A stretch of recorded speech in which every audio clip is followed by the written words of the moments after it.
Welcome back, everyone. I'm kind of conducting a little test at the same time, and because I am seeing from analytics one thing, but what the viewer is seeing is an entirely different thing, so I just kind of want to come over to right here.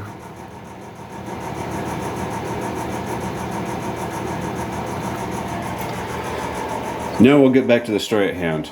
These are simple modifications that you can do with your TT-02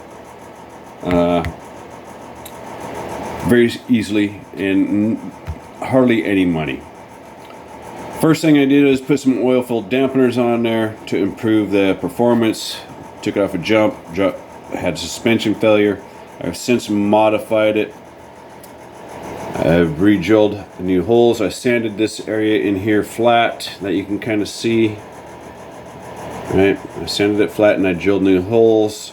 Had to add a little nut for a spacer and a washer.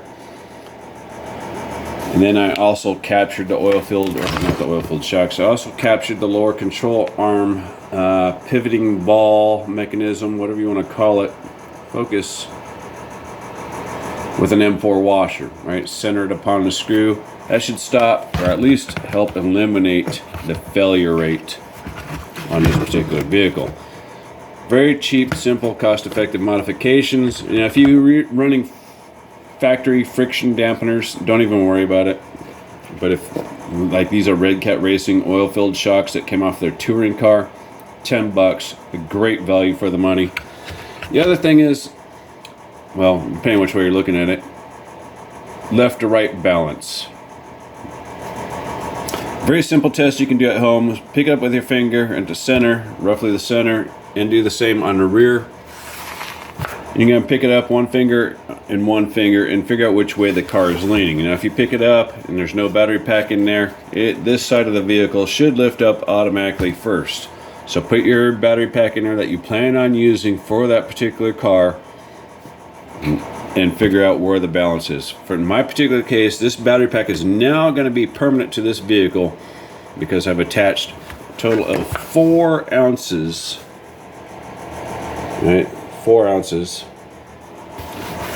to balance this car left to right. And the motor's heavier, the ESC is heavier, I got a nice heavy duty servo in there, so that ends up balancing the car left to right, and it runs out really well. I'm very happy with the way the car handles on the street. It's fun on the dirt too. Obviously the tires are not good for the dirt, but it is what it is.